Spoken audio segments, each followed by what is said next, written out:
All right, good morning, everybody, and we are back again in our Bible study. We are in 2 Samuel, picking right up. Of course, I don't have to go, I've gone over a lot of this. Basically, we're doing God's Word as one story for one family. So this book study, this Bible study, is moving like a story. That's why I'm always connecting what happened before, and I'm taking us into the future of the book as we go through. And we're telling it as one story, because that's really what the Bible is. 66 books. It looks so disjointed, and they are from so many different eras. But it's God telling one story. That's why it's absolutely amazing. And that's how we've been reading the story or reading the Bible and going through it and showing how it's all really about Jesus, right? And we're learning about Jesus' family, and that's where he would come from, as the Bible said. And that's what we're learning in this Old Testament section. And again, we are in the history books, so we're in 2 Samuel here. We're making our way through. This is the 10th book of the Bible, if you're going from Genesis to Revelation in that order. We're working our way right through the history books now. And of course, just picking up from where our story left off before, we're going to go back to the end of 1 Samuel 28. Remember, Saul feared the Philistines. This is where basically the stories that we're going to talk about today, that we've been talking about the past couple weeks, stems from this. That's why we're reviewing this again. It's always good to remember. Saul was no longer hearing from the Lord. Remember, chapters before this, the Spirit of the Lord had already left Saul because he did not wipe out the Amalekites, which ironically remember, Amalekite ends up killing him, even though he's already going to die, but poetic justice. But Saul feared the Philistine army because God was not speaking to him, right? So he went to that, the medium, and it didn't end well. Samuel's spirit came up and said that him and his sons are basically going to die. And we remember that David was with the Philistines, which is still, like I say, one of the craziest things of the David story that not a lot of people talk about, that David actually left Israel and was living with the Philistines. The equivalent in our world would be an American general going to work with Russia or China or North Korea or something like that. It would be mind-blowing to us. And that's kind of what David did back then, right? So that's what was kind of wild. And God worked in all this to reject David. The Philistines reject David and say, go home, we don't want this guy here. And I think they were actually being wise, and God gave him some wisdom. David was going to fight, it seems like, for the Philistines, but luckily the Lord didn't allow that to happen. And then, of course, Saul and his sons were killed on Mount Gilboa, as we learned. And the men of Jabesh-Gilead were the ones that rescued his body to show honor, because Saul had a relationship with them back earlier in 1 Samuel, so it kind of shows that Jabesh-Gilead were loyal men, which is why David talks to them later. Then 2 Samuel chapter 1, of course, we learned that David heard all about this because he was at Ziklag. Remember, he had to leave the war. Remember, he was going to march up into this war that Saul and Jonathan died in. Think about that. That's where David was marching, by the way. But he had to go back home because he got kicked out, and luckily that was the Lord, because remember, his wives and the children and everybody in this town in Ziklag were taken by the Amalekites. So he went down, took care of the Amalekites, and then when he came back, was hanging out in Ziklag for 3 days, and then he got this terrible news that Israel lost the war and worse off. Saul died and Jonathan died. And you'd imagine he'd be happy about Saul and sad about Jonathan, but he was sad about both. It shows that David trusts the Lord. David didn't want it to happen that way. We learned there, David wrote a nice, beautiful song for them to honor them, right? That's how we know. Usually you don't write about your enemy who's been trying to murder you. Think of somebody trying to murder attempt on you like 18 times, and then you write a beautiful song about how nice of a person they were at their funeral. Doesn't happen often, right? So that shows you the heart of David, and this is what God teaches us. Jesus taught us to, love your enemies, right? You can love people who love you back, but love your enemies. This is it right here. This is pretty pinnacle of loving your enemies. Somebody tries to murder you over and over and over, not by accident, and he writes a nice, beautiful song about him. So you can see God working in David's heart there, because I don't think a human heart can do that. And then, of course, we learned about how sad he was about Jonathan, his greatest friend of all time. And then, of course, we learned that David was anointed king of Judah, not all of Israel, Judah, and actually just the one tribe, because we learned that Benjamin actually still follows Saul. If you know anything about the northern and the southern kingdoms later on, the 10 tribes are in the north, and Benjamin and Judah are in the south. So it was basically 1 on 11, if you want to consider it as far as tribes go. But David is anointed king of Judah because Ishbosheth was made king of Israel. Now, it is really interesting, as we were reading, it says, Ishbosheth was king for 2 years, and then David was king of Hebron for like 7.5 years. What they kind of mean there is it was still about a 7.5-year war from when Saul died till David, what we're going to read about today, happened. But what they believe is the reason it says Ishbosheth was only king for 2 years, it might have taken 5 years for the turmoil for him to actually be crowned, right? So that's what he thinks going on there. But the long war with Saul's house and David's house continues on as Ishbosheth's made king by Abner. Remember, Abner is the real force behind this. Abner was like the war general. He's the commander of Saul's army, and he was really the one. He didn't want to lose his power, right? It'd be similar like in if our government, somebody and the commander was going to lose their job, the next administration's coming in, and they want to keep it, so they're going to fight for it. That's kind of what happened here, and he propped up Ishbosheth, Saul's son, who was 40 years old. We learn, and then of course there was this awful battle of Gibeon. This is kind of how it starts out as it looks to us. And they had, Joab, the leader of David's army, and Abner, the leader of Saul's. They had 12-on-12 fight. Remember, they had these proxy wars back then? That's why David and Goliath fought on behalf of the nations. They do another one, 12-on-12, and immediately they kill each other simultaneously, which shows us the futility of war and how lives are lost recklessly, basically, by just this absolute brutal killing and ambition of who's going to rule. These 24 men die, and the war continues on. More and more people die. We learned that David lost one for every 18, I think it was, that Saul's house lost. And Asahel, remember the fastest warrior that David had, he chases after Abner. He's going to kill Abner for propping up Ishbosheth and keeping this war going with David. And Abner tries to stop him. Remember, he doesn't want to face his brother. He says, I can't face your brother if I have to kill you. And we learn that Abner does kill him, but with the butt of the spear, which is a defensive thing. Like I said, it's rather than shooting somebody with a gun, it'd be like spinning it around and fending somebody off, right? So it seems like a defensive position. I think that's why it's labeled like that and worded like that. So Asahel kind of had it coming, and this is what happens if, Asahel didn't really ask God if he should kill Abner, right? He just went with it and ran right after it, and it shows the dangers of being too ambitious and being too wild, and also God maybe didn't want him to kill him like this. And it ends up coming back on Asahel. Abner survives, and that's how that went.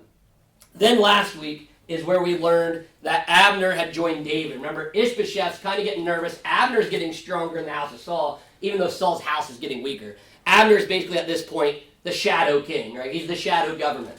And Ishbosheth knows this, and he accuses him of sleeping with a concubine of Saul's. And the reason that was a problem, because when you slept with a concubine of a king, that meant you were stealing their throne. And Ishbosheth accuses Abner of trying to steal the throne. Like, how dare you sleep with Rizpah? That was my father's concubine. And Abner gets furious, which leads us to think he didn't do it. But we don't know, but it seems that he didn't do it. And he was furious about all this and said, you know what, that's it, Ishbosheth. I'm joining David. I'm going to help David get this. Clearly, you're weak. And you're paranoid. And he's probably paranoid. It's one of those things that he knew he was weak. He knew Abner was really the boss, and he was kind of paranoid, and he was probably worried if he did step in and stop Abner soon, Abner would just take over as king. But that ends up being not good, and Ishbosheth, it says, was actually scared. So you can see Abner still doesn't have the power. He got scared when Abner said, I'm joining David, and we're taking you down. And then we learned, after Abner went and talked to David, everybody talked to him and said, hey, we're going to make a partnership. And David in his wisdom said, all right, let's do it. Let's make a partnership. You'll help me get Israel, and we'll do that. And Abner gave this nice speech to the leaders of Israel and said, I know you guys have always been rumbling about how you wanted David as a king. We just got to make it happen. So we learned that they already knew Ishbosheth, kind of a weak leader. I don't really know. David was a really good leader. And there was these murmurs in the northern tribes about it. And Joab gives him a speech. And that's important that it wasn't David, because Joab was able to talk to them about this. And then, of course, we learned that Joab murdered Abner out of the spite for Asahel. And he took revenge on him, and David was not happy about it, right? He publicly ridiculed him for it, basically said, I have nothing to do with this. The blood is not in my hands. That's not how we're supposed to do this.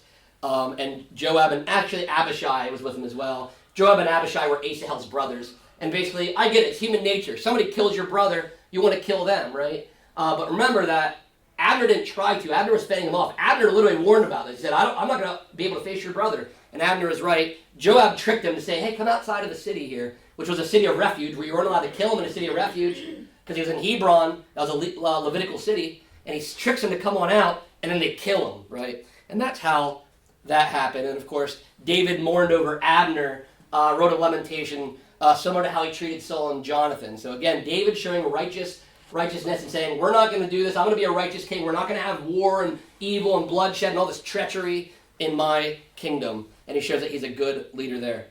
Now today, we're actually going to do 2 chapters, chapter 4 and 5, because if you actually look, chapter 4 and 5 are actually shorter than chapter 3 that we read last week. Chapter 4 is about 12 verses, and we blow right through that. There's a lot to learn, and it's going to be a little bit of repetition, not repetition, but you're going to see some patterns, because the Bible's full of patterns here. So go ahead and turn to 2 Samuel chapter 4, and we'll go right from 4 to 5. Like I said, it's actually shorter than chapter 3. So we're going to go ahead and read that. So this is where Ishbosheth, it really gets bad for him. So 2 Samuel chapter 4. When Ishbosheth, Saul's son, heard that Abner had died at Hebron, his courage failed, and all Israel was dismayed. Now Saul's son had 2 men who were captains of raiding bands. The name of the one was Baana, and the name of the other Rechab, sons of Rimmon, a man of Benjamin from Beeroth. For Beeroth also is counted part of Benjamin. The Beerothites fled to Gittaim, and have been sojourners there to this day. Jonathan, the son of Saul, had a son who was crippled in his feet. He was 5 years old when the news about Saul and Jonathan came from Jezreel, and his nurse took him up and fled. And as she fled in her haste, he fell and became lame. And his name was Mephibosheth. Now the sons of Rimmon, the Beerothite, Rechab and Baana, set out, and about the heat of the day they came to the house of Ishbosheth as he was taking his noonday rest. And they came into the midst of the house as if to get wheat, and they stabbed him in the stomach. Then Rechab and Baana, his brother, escaped. When they came into the house, as he lay on his bed in his bedroom, they struck him and put him to death and beheaded him. They took his head and went by the way of the Arabah all night and brought the head of Ishbosheth to David at Hebron. And they said to the king, "Here's the head of Ishbosheth, the son of Saul, your enemy, who sought your life. The Lord has avenged my lord the king this day on Saul and on his offspring." But David answered Rechab and Baana, his brother, the sons of Rimmon the Beerothite, "As the Lord lives, who has redeemed my life out of every adversity, when one told me, 'Behold, Saul is dead,' and thought he was bringing good news, I seized him and killed him at Ziklag, which was the reward I gave him for his news. How much more, when wicked men have killed a righteous man in his own house on his bed, shall I not now require his blood at your hand and destroy you from the earth?" And David commanded his young men, and they killed them, and cut off their hands and feet, and hanged them beside the pool at Hebron. But they took the head of Ishbosheth and buried it in the tomb of Abner at Hebron. And that's chapter 4. Now we'll go right into chapter 5. We'll keep on going here. Chapter 5, verse 1. Then all the tribes of Israel came to David at Hebron and said, "Behold, we are your bone and flesh.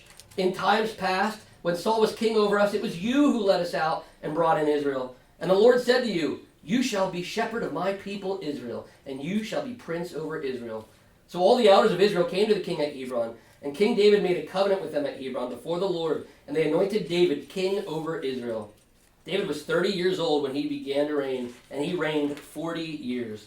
At Hebron he reigned over Judah 7 years and 6 months, and at Jerusalem he reigned over all Israel and Judah 33 years. And the king and his men went to Jerusalem against the Jebusites, the inhabitants of the land, who said to David, 'You will not come in here, but the blind and the lame will ward you off,' thinking David cannot come in here. Nevertheless, David took the stronghold of Zion, that is, the city of David. And David said on that day, 'Whoever would strike the Jebusites, let him get up the water shaft to attack the lame and the blind, who are hated by David's soul. Therefore it is said, the blind and the lame shall not come into the house.' And David lived in the stronghold and called it the city of David. And David built the city all around from the Millo inward. And David became greater and greater, for the Lord, the God of hosts, was with him. And Hiram, king of Tyre, sent messengers to David, and cedar trees, also carpenters and masons who built David a house. And David knew that the Lord had established him king over Israel, and that he had exalted his kingdom for the sake of his people Israel. And David took more concubines and wives from Jerusalem after he came from Hebron, and more sons and daughters were born to David. And these are the names of those who were born to him in Jerusalem: Shammua, Shobab, Nathan, Solomon, Ibhar, Elishua, Nepheg, Japhia, Elishama, Eliada, and Eliphalet. When the Philistines heard that David had been anointed king over Israel, all the Philistines went up to search for David. But David heard of it and went down to the stronghold. Now the Philistines had come and spread out in the valley of Rephaim. And David inquired of the Lord, "Shall I go up against the Philistines? Will you give them into my hand?" And the Lord said to David, "Go up, for I will certainly give the Philistines into your hand." And David came to Baal Perazim, and David defeated them there. And he said, "The Lord has broken through my enemies before me like a breaking flood." Therefore the name of that place is called Baal Perazim. And the Philistines left their idols there, and David and his men carried them away. And the Philistines came up yet again and spread out in the valley of Rephaim. And when David inquired of the Lord, he said, "You shall not go up. Go around to their rear, and come against them opposite the balsam trees." And when you hear the sound of marching in the tops of the balsam trees, then rouse yourself. For then the Lord has gone out before you to strike down the army of the Philistines. And David did as the Lord commanded him and struck down the Philistines from Geba to Gezer. All right, a lot happens there. Let's break that down. All right, let's go back to chapter 4, and we're going to look at the first 12 verses where Ishbosheth's assassinated, and we learn a little bit about Mephibosheth's backstory. So right out the gate, look at the first verse where it says, when Ishbosheth, Saul's son, heard that Abner had died at Hebron, his courage failed, and all Israel was dismayed. So right there, again, we're seeing that. Remember before, he was scared when Abner came to him and said, I'm going to go give this to David. Now Abner's dead, and he's terrified, right? He's terrified. Look at, even Israel is dismayed. So even the people don't have faith or confidence in him. And this shows the difference between David and Ishbosheth. What is David doing all the time? He's asking God. He's trusting in God. He's cornered, and he's always trusting God. He was almost murdered, and he's asking God. Whereas Ishbosheth is doing what? Trusting man, right? He's trusting Abner. Abner's kind of become his God. What's going to happen? If Abner's not here, what am I going to do? And he's terrified because he doesn't trust in God. You can see that, or he wouldn't be worried about this. He'd actually look at his adversary. Remember, he wanted Abner. He was accusing Abner last chapter of sleeping with Rizpah. Now, all of a sudden, he's really worried that he's gone, and he's scared. It shows that he's a weak leader, and he's weak because he's trusting in man. And that's always going to lead to weakness. When you trust in man over God, that's what's going to happen. Now, the next two verses. Now, Saul's son had two men who were captains of raiding bands. The name of the one was Baana, the name of the other Rechab, sons of Rimmon, a man of Benjamin from Beeroth, and so and so. All right, so what it says, they were captains of mine, says raiding bands. Basically what this was is like guerrilla-like raids, little small bands of people sneaking in, going probably raiding cities, killing, stealing, and going back, right? And this is maybe the way that Ishbosheth's kingdom had to be needed to be stable. Because you can imagine their economy was probably not so great. It's in disarray. Things are separate. Ishbosheth's a weak leader. So perhaps the kingdom was so poor and was going so poorly that to keep some stability, because the kingdom was so unstable, that he'd send out these bands. And like Rechab and Baana were actually two of his great leaders that would do this and go steal and pillage from other areas, right? And it also kind of mentions here, it gives a little thing about Beeroth, where they're from, which is basically from Benjamin. What this is doing here is, if you remember, Saul is from the tribe of Benjamin. And now it's linking Baana and Rechab to the Saul of Benjamin. So it's showing that they're kind of a family. When you're in a tribe, you're considered family. Even if it's a distant family, you're family. So this is like coming from one of his own families, two family members, essentially, you can say, that are doing this. And when it says, Beeroth also is counterpart of Benjamin, the Beerothites fled to Gittaim and have been sojourners there to this day. It doesn't really explicitly say that, but what we think is the people in Beeroth, when they heard that Saul and Jonathan and all them were dead, they freaked out. Because they knew what happens and they knew that David was supposed to be king. They knew they could be all killed. You never know how David's going to be ruthless. He was trying to be murdered. Who knows what's going to happen? And they ran to Gittaim, which ironically is in Philistia with the Philistines. And they were living as sojourners, kind of hiding out there. Interesting, kind of similar to what David did. So now they're running and hiding because they're afraid of David and what he's going to do. But I don't think he would have killed them. But they're assuming that he's just like Saul, probably. So that's where that comes in.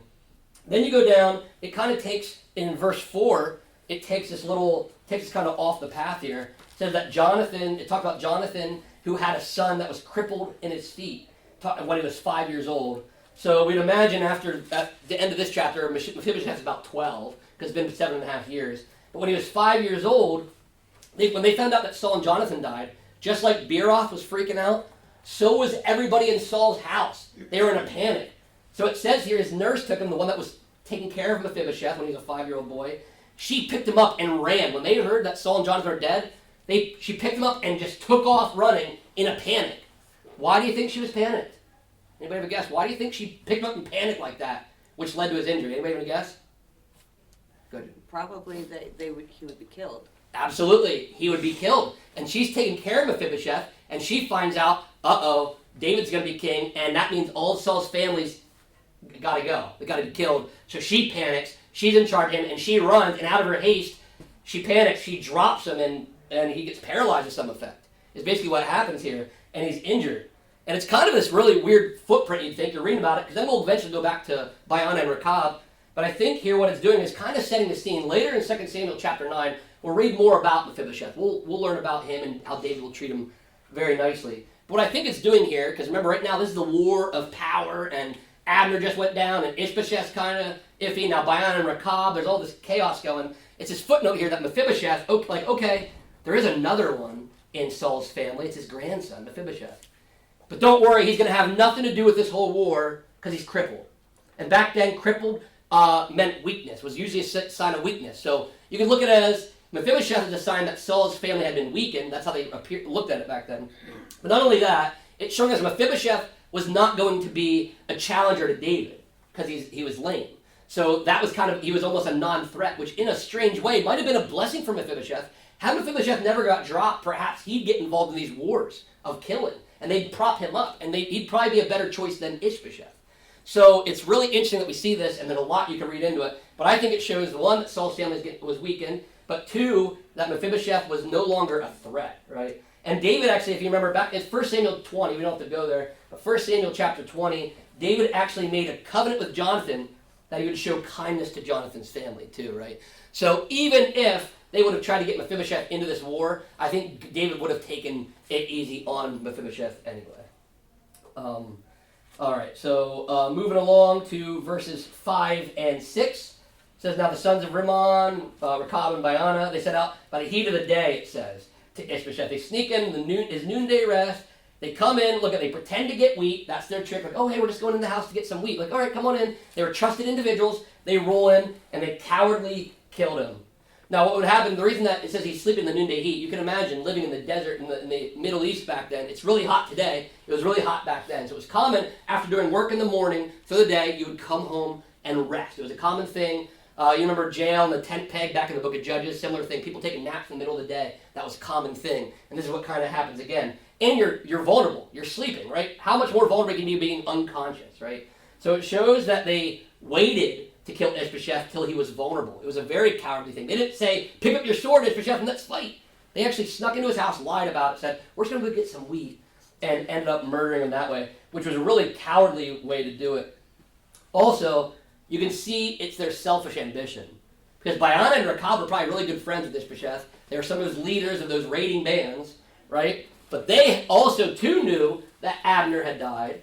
And they figured, well, if Abner's gone, Ishbosheth's not that strong. There's no leaders anymore. Hey, maybe we could do this. David's going to eventually take over. We could kill and join on David's side. Kind of like the whole thing with Abner, probably really joined David to keep power. Same thing here. Rechab and Baana, they want power. They're in these raiding bands, but they want some power, and they see a political vacuum opening up. So that's kind of where they do this. And it teaches us to do not seek personal gain over righteousness, right? They knew the right thing to do. They shouldn't have done that, but they wanted personal gain out of this, and that's where everything went wrong. And then going down to verses 7 and 8, it talks about when they came into the house and he laid in his bedroom, they struck him, put him to death, and beheaded him, which is brutal, right? They behead him. They chop his head off after he's already dead. And they took his head, went by the way of the Arabah all night, and brought the head of Ishbosheth to David at Hebron. And they, of course, say, hey, here's the head of Ishbosheth. And they're all excited. So again, this is very similar, as we're going to see, to the Amalekite story. They think they're doing a really great thing. They've just killed Ishbosheth, which is a symbol of Saul's kingdom, and they chopped off his head after he was dead. Now, back then, it was a really big thing to behead people. It was a way to prove your victory. One, you proved they were dead. They couldn't just lay there and play dead, right? You chop somebody's head off, they can't play dead anymore, right? So that was one of the reasons. But the other reason, as you've noticed in other stories, is they parade the heads around, they'd hang them up. And what that was, for many reasons, one, to show victory. Like victory over, remember, David did this, by the way. David cuts Goliath's head off after he's dead and holds it up. And that was a sign of victory. We have conquered. It's proof. It's proof you've killed him and conquered him, right? But they also are using this, again, as proof to David. They're going to use this head to show David, hey, David, here it is, proof we killed him, which is actually backfires on them. But what they wanted to do is gain favor with him. By showing they killed him, they're thinking, David is going to give us, some high position. Because clearly they don't know David. They don't know David. They've been living in the north. They have no idea what he did to the Amalekite. They have no idea that he's a righteous judge. They have no idea that he's upset that Saul and Jonathan are dead and that he wrote a nice song about him. They are completely oblivious, it seems. But they're just doing this for personal gain, to gain political favor. And guess what? When you do things for personal gain, to gain political favor, things will go wrong in your life. And that's what we see with Rechab and Baana as you go down for verses 9 through 12 here. It says, David answered Rechab and Baana. He basically says, the Lord has redeemed me all these times. somebody's come to me before and said, hey, I killed Saul, and you know what happened to him? I was at Ziklag, and I ended up killing him. That was his reward. And they said, you guys killed a righteous man, which is really interesting. It calls Ishbosheth righteous. He says, you killed a righteous man in his own house on his bed. Basically, you guys are cowards. So how much more will I do to you is basically what David's saying. Now, this is also interesting again. David's having this reaction, and you'd think, are you excited that Ishbosheth's gone and you can finally get the kingdom? But David is a righteous king, and he doesn't want anything of it. Not to mention, I'm going to read 1 Samuel 24. There's 3 verses, 20 through 22. I'll read them here.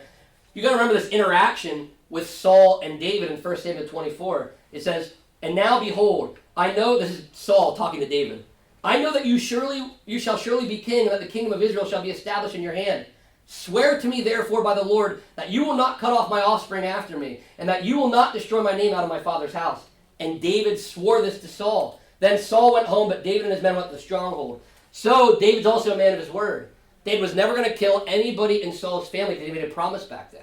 So the fact that they killed Ishbosheth broke the promise. Like David, that's why David says, I have nothing to do with this. God, you look at me, I made that promise. I didn't intend to kill him. I wanted to let you do it. I want nothing to do with it. I'm going to kill Rechab and Baanah for what they did. And that's what he does. They get killed. Again, David is showing that he's a righteous leader, and that he's also going to trust God and his timing. That's what I love about this. Because he knew that Ishbosheth was eventually going to have to die or be gone, right? Because David knew he was going to be king, but he trusted God, and he wasn't going to do it in his own way of killing and doing it these ways on his own accord. He's going to trust in God. And a lot of times people have questions about, like, why, if you notice that one verse right at the end there in 12, they killed them and cut off their hands and feet and hanged them beside the pool of Hebron. Man, that's pretty rough, right? Well, cutting off the hands and the feet, what that was is to show that their feet is what made them travel, probably to kill Ishbosheth, and their hands are the things that did the action. So it was a betrayal of, this is what caused it, your hands and your feet. They chopped them off, and they showed them, again, kind of like the beheadings, that when people would see cut off hands and feet, which I couldn't imagine seeing, but that's what it was like back then. It was basically like public shaming. Like, this is what they did, and by the way, any of you guys think about killing somebody in their sleep, this is what will happen, right? Kind of like when pirates, they used to hang up, like the Jolly Roger with the skeleton. I don't know if you guys know where that comes from in the pirate days. They used to hang up the bodies of pirates they killed, and they just let them there. That's why it would turn to skeletons. And that was a warning on the shores to any pirates, this is what's going to happen to you. Same thing here. The hands, the feet displayed, showing anybody that does anything like this is your fate, by the way. So David, I'm sure, terrified a lot of people to behave, right? And that was his way of doing it. And that was chapter 4. Now let's analyze the first 10 verses of chapter 5 here. All right, so starting off, it says, all the tribes of Israel. Now it's getting good for David. They're going to continue to gain. He's going to gain power here. All the tribes of Israel came to David at Hebron, and I love this. Behold, we are your bone and flesh. Right there, that's family language. So now all of a sudden, they were enemies. Like, hey guys, we're family here. We're brothers here. Hey, we're with you. So it's funny. Their tune is really changing. Now deep down, they probably remember they already fought this. Remember, Abner had already gone and talked to him and said, hey, I know you guys have already been talking about David King. Let's just make it happen, right? So they kind of already thought this in their hearts, and they probably even knew it was wrong they were fighting. But it says, we are your bone and your flesh. And I love to say, in times past when Saul was king, it was actually you who led us anyway. You're the one that got us out. You're the one that saved us from the Philistines. They're remembering all these things. And I'm sure David's probably taking it like a champ, but I'm sure he's probably thinking, did you guys think of this before when you were joining Ishbosheth and fighting again? Do you think any of this before? But that's kind of how it is. You can come to your senses later on, right? People can convince you to do all kinds of crazy stuff if you're not aware and thinking of these things. They should have said back to Ishbosheth and Abner, like, wait a minute. David was first off promised to be king. Second off, wasn't he the one that was always saving us anyway? Didn't he even save Kyla after he was being chased off by Saul? He was still defending us? So they should have known this, and now they're kind of opening up to that. But I love here what they say. And the Lord said to you, you shall be shepherd of my people Israel, and you shall be prince over Israel. Now back then, it's actually interesting that kings were actually looked at as shepherds of their people. Now David's a literal shepherd. Remember, he was literally a shepherd before he did this. And now he's shepherding his people. But you can see this is a direct sign of Jesus again. Jesus is the true shepherd. He's the good shepherd, right? He's the good shepherd. He's the greatest king. David in his righteousness is just a small glimmer of what Jesus is going to be. And later in a couple chapters, actually 2 chapters from now, we're going to get the promise that David's family is going to rule on the throne forever and ever in a reference to Jesus. But I love here that it says, that calls him the shepherd of my people Israel. That's literally who Jesus was, the shepherd of the people of Israel and shepherd of everybody in the world, even greater shepherd, shepherd of all humanity is Jesus. Now verses 3 through 5, the elders of Israel come to the king at Hebron. King David made a covenant with them. They start to agree on these terms, and he's anointed king. Now what's interesting is this is David's third anointing. Could you imagine, like, hey, you're anointed king, and that, but actually you're anointed king again, and he's anointed. At this point, he's probably like, how many times do I have to go through this? Because you got to remember, Samuel anointed him at Bethlehem back in 1 Samuel 16, before anybody kind of really knew about it. Then he was anointed, we talk about 2 Samuel chapter 2, by Judah. They anointed him. And now he's getting anointed by Israel. But what it's showing is every anointing is expanding and further his kingdom further and further. And again, this is like Jesus' kingdom. Is Jesus' kingdom here? Yes. But is it here? Not fully, right? That's exactly how it was with David's kingdom. This is a sign of how it was going to be with Jesus. Jesus is not, and had, Peter, I don't blame them, we would have done the same thing. But had Peter and John and all them done a bunch of these deep studies on 2 Samuel, they might have said, well, maybe Jesus' kingdom is going to be like David's. Maybe it's going to take a while, and time, there's going to be these battles and these wars and all this chaos before it fully comes in here. But how would they have known that, right? Unless the Spirit of the Lord told them. Maybe people did back then. We would have made the same mistake, but that's what this is showing. That he keeps getting anointed and his power is growing greater and greater. And that's how it is with Christ. He's defeated death, and his kingdom's here living through us. But one day his kingdom will expand to be on earth all over here, right? So that's what we see there. And 30 years is also an interesting age. It says that he was 30 years old. That's interesting because in Numbers 4, verse 3, it says that 30 years is the age of a priest to begin his services. So you can see again how he's going, there's another side of Jesus, right? David's going to start when he's 30. When did Jesus start his ministry? When he was 30, right? Why? Because Jesus follows the law. If Jesus would have started his ministry before 30, it would actually been breaking the law. I don't know if you knew that. Because he was going to be, our high priest, right? And priests could not do it until they were 30 years old. This is why I think even Ezekiel gets that vision of God on his 30th birthday when he's in Babylon. That's because that would have been the day he would have started to become a priest, and he was in the priestly line. So 30 years is very important here, and it's showing that he's going to be a priestly king, right? It's showing that, and again, foreshadowing that Christ would be king and priest for us, right? So that's what you can get out of that there. Now, moving on down a little further, it says, and the king and his men went to Jerusalem against the Jebusites, the inhabitants of the land, who said to David, you will not come in here, but the blind and the lame will ward you off, thinking, David cannot come in here.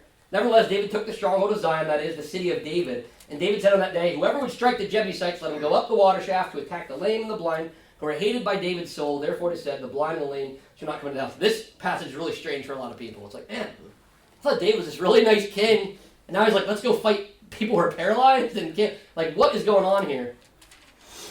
Well, you have to understand, the Jebusites have been ruling in Jerusalem before Joshua. Think about this. For some reason, they have not been able to drive out the Jebusites.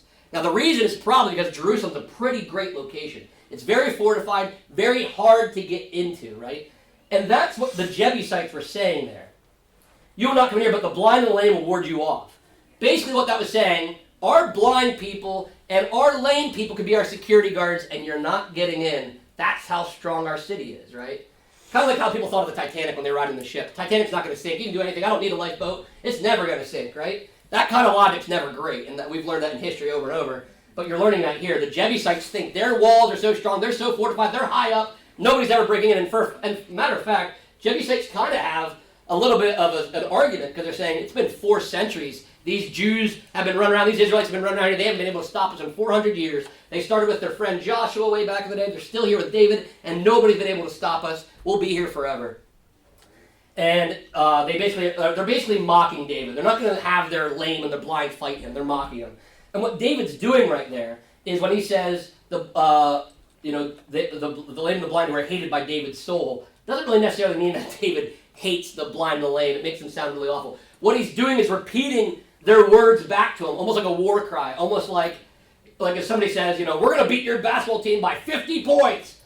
That's called bulletin board material. You're going to write in your locker room 50 points. They think they're going to beat us by 50 points. Did you hear that? Did you hear what they think they're going to be? So this is David saying, they think that the blind is going to stop us. They think the lame is going to stop us. We're going to go in there and kill all the blind and the lame. He's not really targeting them. He's fighting back on their fighting words. He's using it as material to get his people fired up, right? And that's what he ends up doing, which is pretty awesome. Now, look what they do, though. They go get him up the water shaft to attack. They go up the water shaft.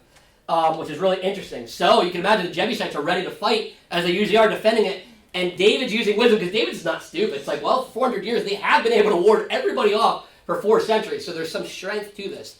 But God gives them wisdom, and they sneak in through this water shaft. And that's how they get in, which is pretty amazing. Now we'll move on, let's see, to these verses here. So David lived in the stronghold, called the city of David. That's why it's called the city of David. This is where David conquered Jerusalem for the first time. And it says, he built the city around from the middle inward. David became greater and greater, and for the Lord God of hosts was with him. And Hiram, king of Tyre, this is awesome. He sends cedar trees, carpenters, masons. We have to understand is Tyre were great craftsmen. They were some of the greatest builders, some of the greatest masons. And this is amazing. What's happening here now? It says David's successful because of God and not himself. David is trusted. It says God, the Lord of hosts was with him. The God of all the heavenly armies is basically with David here. And his success is coming from walking with God, is what this is saying here. And it's going so well that Hiram, king of Tyre, is recognizing him. It's showing international recognition of him as being the king. So his fame is spreading wide and great. And king of Tyre, who was a really high up king, is actually participating with him and basically creating a political alliance. So again, I've said this before, it shows that David's not just a great warrior. He is a great warrior, he's a great king, but he's also a great political leader. He knows how to use politics to his favor. He's making political partnerships with these other kings who are recognizing his power. And his kingdom is really to, what I love, it says too, in verse 12, he had exalted his kingdom for the sake of his people Israel. So David's kingdom, by the way, David's growing greater in power, but it's saying it's not here for David to say, look how great I am. He's doing this for the people of Israel, right? And that's what Jesus did. Jesus came to save the people of Israel and save us, right? That's why his kingdom's here, was to save the world, right? Again, you can see David and Jesus, similar things going on here again. Now, verses 13 through 15, it talks more about David took more concubines and wives, and it lists all of his kids. I talked about this last time, very similar to why it's put in here. It's showing that David was, like I said before, his kingdom is growing greater and greater. More kids, there's more workers in his family. It's growing, but again, it's not in good taste. It's actually against Deuteronomy 17:17 talks about this. This isn't a new rule. He should only have one wife, and that's written in the books of Moses. So David would have access to this. So he's not living a godly life. This is going to come back to haunt him later. People always say, why is David, if he's such a great king, allowed to have all these women and all these things? It's not, that wasn't good. And actually that ends up being, look at just the story of Absalom. That's all we'll get to it eventually. But you see how bad it gets, and Amnon and the rape of Tamar. It gets really ugly because of the way David grew his family. If he would have had just Abigail, or he would have had Michal only, and had it might have not went the same way it did, right? But this is showing that David's power is growing even in Jerusalem. And what's important, by the way, about David taking the capital to Jerusalem is so it didn't show favoritism to the south. Because he was in Hebron, that's in the south in Judah. When he moved up to Jerusalem, that was like a central line, right? That was to show that he was going to be equally available to the north and the south, centralizing the capital there. And now we'll go to the end of the chapter, verses 17 through 25. When the Philistines heard that David had been anointed king over Israel, they all go up to search for David. What's really interesting here, the Philistines feel threatened now. Now, they probably already felt a little threatened by David, right? About him becoming king, because remember, he was marching with them. They knew he was a great warrior, and he was king, but he was king of Judah, and they're having their civil war, right? Would the United States be that worried about Russia if Russia was fighting Russia? We'd kind of let them go for a while, right? Like, that's honestly how it is. Let them fight amongst themselves. I'm sure the Philistines thought. But now David has unified them. Now they're gaining power, right? Now the Philistines are a little bit worried again. Because he killed Goliath way back 15 to 20 years ago, however long it was. And he's now the leader of them, and he's done great things. He's killed 10,000 to 10,000, that song had gone around and said years and years ago. They had tolerated David up to that point, but now they are done with him. But I love here, David, you see, in this, relies on God through prayer again, right? So the Philistines are going to fight, and David, probably knows God's going to defeat the Philistines, but he's going to ask him, because he's a godly man. He knows you always go to God in prayer for all the important stuff. So he prays, and they basically say, God tells him to go up, and he's going to give him the hand. Certainly I'll give the Philistines into your hand. And David came to Baal Perazim, which means the breaking through. The Lord of breaking through is what that means. And the term he uses, a breaking flood. Flood meant chaos, and how can you stop a flood? There's no way stopping a flood, right? when the flood of Noah came, they couldn't hold the waters back, right? That shows you that there's so much power. It's unstoppable power, is what David's saying. The Philistines have been destroyed by God's unstoppable power. Nothing I did. God is like a flood, and nobody can stop him, what he does. And it carried them away, and that's what David is saying right here. Oops. And then, we got to get to these last 22 through 25. I went too far here. So then it happens one more time. The Philistines, after getting defeated at the valley of Rephaim, which Rephaim are giants, it's a whole other topic we can go on another time, they are going to come back again. The Philistines aren't done yet. They got beat that first war when they went up to Jerusalem, but now they're going to come back and fight again. Now David could have said, just like we would imagine, like, all right guys, let's do it again. They were here before, let's run the same playbook and wipe them out. God told me last time what we're going to do, and we're just going to do it. But David in his wisdom doesn't. David again shows us, I know I've been here before, I know last time I did it this way and it won, but I'm going to go and I'm going to check with God. And thank the Lord he does, because God says, don't go this time. Don't go up and fight them this time. Sneak behind them and wait until you hear the sound of marching in the tops of the balsam trees. Then go attack them. And that's exactly what happens. And it's really amazing. This shows you can't follow a formula. You can't pray to God until you get the answer and say, all right, God, I don't need to pray. I got the formula. I'm going to run the script. Because David had done that, they would have been conquered, right? This reminds me of when Joshua went to Ai after Jericho. He just goes in, and there's this whole problem. He didn't pray. Somebody had stolen something. They got defeated. Had Joshua prayed before he went in, God would say, no, you got to clear this up first, right? But he didn't. Joshua's seen this before back in the day. Maybe David was aware of that. But David knows, I pray to God with every important thing. Doesn't matter. It's new every time. Even though the Philistines is still a new time, a new day, and I got to pray to God. And he does. And David shows us that praying to God is the greatest thing you can do. And that you have to seek fresh guidance. You can't use old guidance. You got to use fresh guidance for everything that's popping up. But the sound in the balsam trees, which happens, right, is a sign of the holy spiritual army. It's very similar to in Joshua 5, when Joshua met the angel of the Lord, which I believe was pre-incarnate Jesus, before he goes into Jericho. Basically, God is saying, my armies are going to fight. It's going to look like you guys, but we're going to fight. And then Elisha later on in 2 Kings 6, remember when they're surrounded by the army, and Elisha's servants all worried, like, oh no, they're going to attack. And Elisha's like, God, we just open his eyes. He has no idea. We just open his eyes, please. And he opens his eyes and he sees all these warriors. I think we're seeing that same army here, but they're hearing it. What's nice is the balsam trees, when a good wind would have came through, you would have heard the rustling of leaves. So I'm sure it was nice, calm in the day, probably nice, peace and calm. They're waiting, and all of a sudden they hear this whoosh, like something's moving. Something's moving on top of the trees, which would have been the Lord's army. And I think that's what it was. Remember, God goes before us. God goes before us. We don't go and God follows us. God goes before us, and he's behind us, and he's all around us, right?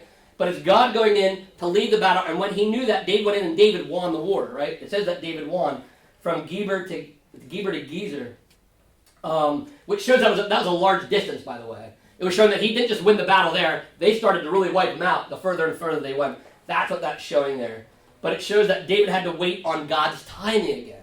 He couldn't just go and fight. He had to wait on God's timing. And David is learning. He's not learning. He actually knows it by now. That you got to wait on God's timing. You don't do anything with a knee-jerk reaction. Not just because you've done it before. You trust in the Lord. And that is the end of 2 Samuel chapter 5. Does anybody have any thoughts or questions or comments based on chapter 4 or chapter 5? Yeah, Beard. So, cool story from chapter 5. I was talking to a guy, and he was in Jerusalem, and he was working with someone else who was a big historian in Jerusalem. And others were looking for this well that David and his men climbed up to take the city. Yeah. And they were like, this well here, no one could climb up it. There's no way this could be the well. Like, there must be another well. So the guy was talking to Mark and his friend who were also really studying this stuff. They were also climbers, and they're like, no, yeah, you can totally climb this. So they snuck in and climbed up this well. No way. Got caught like 20 feet from the top. The security was like, what are you doing? You need to go back down. And they're like, no, we can't go back down. We've got to go up. So they were able to climb up, and then because they didn't follow proper procedures, it couldn't be captured as actual like research. Oh, so then they could got utilize everything it. organized and did it all over again to prove, yes, this They was can the do it. well that David and his men climbed up. Look at that. In order to take the city. That's amazing. I forget there's a name of it too. Is it Warren's Well? I think it's called Warren's Well is what they named the place. They believe that's exactly, it's still there, like Beard's saying. That's what I love about the Bible, by the way. All the other books of religion, you can ask them, And it's like kind of like fairy tale stories in a way. Like there's these things, these myths, and this thing with 8 arms came out and swallowed the whatever, and then the Bible, you can actually go to archaeological findings, and that's what's so great. When you talk to somebody who doesn't believe in the Bible, say, well, when did all of a sudden it start becoming true? How did it start with fairy tales and all of a sudden start telling the truth? And where did it begin? Where did it end? It's blurry. You can't tell because it isn't true. It isn't true that it's all fairy tale. Everything in the Bible is true. Archaeologically can be looked up. That's why it still blows people's minds. King Og of Bashan, it talked about the Old Testament having a super long brass bed. And, they were like, oh, that stuff's not real. But it wasn't, in like the early 1900s, they actually found that brass bed that was written in the Bible, which is like 1446 BC or something like that when it's from. And it survived because it was, what it was made out of. But it goes to show, when somebody doubts the Bible, say, why are all these archaeological finds from 2 Samuel, from all the way back in the books of Moses, why do we find them? Why are they there? Why do Jericho's walls, go look at this. Why do the secular historians say that? We're not saying that God did this, but the walls of Jericho seem to fall from an earthquake or something suddenly. The walls collapsed. By the way, go look that up. That's true. So why would the Bible tell these truths and then have these fabrication fairy tales? It's because it's all true, right? The Bible's all true. And that's why I love when people do this research, they go find that everything in this Bible is absolutely true. Anybody else have any thoughts or questions? The Jebusites. Yes. A bunch of them. There were the Hittites. Yes, the Jebusites, the Perizzites. Just them, but there was so there's all the ones who were in the Promised Land. So there's a lot of people, a lot of them were in the Promised Land, and remember, Joshua was the one that started to go wipe them out. He was supposed to wipe out all of them, by the way, and he didn't. They started taking them as slaves, they were not following the rules. The Jebusites were the only ones remaining, it seems to be, at this point, other than the Philistines are pretty, and there's all these, they're still around, but the Jebusites had a stronghold, and they had never been knocked off, basically, their stool before. They'd never been knocked off the throne. And so now, for the first time, the Jebusites had finally been chased out. It took 400 or something years, but the Lord finally did it through this way. So thanks again, everybody, for listening, for joining along. Make sure to read ahead. 2 Samuel chapter 6. We'll be there, Lord willing, next week. Until then, keep your lamps trimmed and burning.